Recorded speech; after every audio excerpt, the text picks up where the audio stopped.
Welcome everybody to everyone's favorite Red Mage, episode number 86. I'm Nofing Wei, aka Spencer, and this is a 5-minute breakdown of a Red Magic the Gathering card, their properties, missed opportunities, and honestly, what I think. You can find me on twitch.tv/NofingWei for a $0 free experience on MTG Arena. I'll show you how to do it. Today is the card from the set, The Brothers' War. Mishra's Domination. 2 mana for a 1 red and a colorless for an enchantment aura. It's a common. Enchant creature means you target the creature. As long as you control enchanted creature, it gets +2/+2. Otherwise, it can't block. Right. Very nice. Very, very fun card. This is very, very funny. This is the first time I saw a card that does something that does something like this, which is funny. So when I was much younger, I remember the most next level trick you can ever do was enchant your opponent's creatures with your enchantments. At the time, they used to be called enchant creatures, and they morphed the vocabulary to be called auras. So when you used to cast enchanted creatures, the most hilarious enchant creatures were always in white.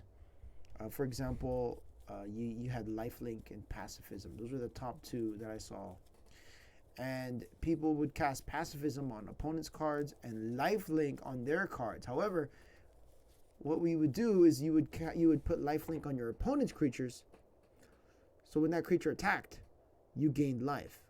Now, a lot of enchant creatures over time, or now auras, a lot of auras over time started to become more offensive, started to target, had more global targets. You could target players, you could target, you have a lot of enchantments that target players, you have a lot of enchantments that target artifacts now. And the enchant creature, or the aura, is really, really fun because it gives these extra bonuses to creatures that otherwise wouldn't be as good, or make an okay creature better.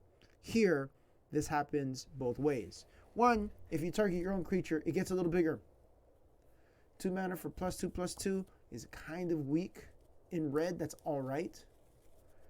Right? If we look at the green cost, right? 1 green mana, giant growth is +3/+3. Yeah. In red, if you're gonna spend 2 mana, usually 2 mana gives you lightning strike, right? 3 damage. So for 2 mana +2/+2, usually it doesn't feel really good. It doesn't. I don't like the feel of that. But 2 mana, target creature can't block. Well, that's the same mana cost as pacifism, right? Target creature can't block or attack, but here target creature can't block. And the best thing about this aura is that if you were wanting to go offensive, you target your own creature and you bash for +2, or if you have a creature that's in the way, you cast Mishra's Domination and that creature can't block. So this is a very useful card to help in your strategy. It's also a really good top deck, especially if you have dorks out. Now remember, this card's good. It's a good top deck if you have creatures. If you have no creatures, it's a horrible card. There's a lot of stigma with auras, because auras themselves do nothing, and without creatures, it's a completely dead card.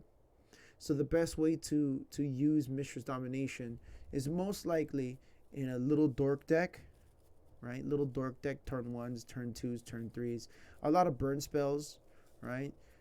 And this is a really critical card if some giant creature's in the way and it's like a wall. You can cast Mishra's Domination and you can power on through there. I like this card. It seems pretty silly. If you put more copies in the deck, you get to cast one for someone not block. You can cast multiple on your creature. Then all of a sudden your creature gets a little bit bigger. Sounds good, right? I'll give this card a B+. Right? Thank you for your time. You tell me what you think. Do you agree with me? Do you disagree with me? Is there something here you see that I don't see? Let me know with a comment down below on YouTube, Instagram, the podcast, or twitch.tv/NoFingWei. Last, let me know what I should review next. You decide. Episode number 86 in the books. Peace.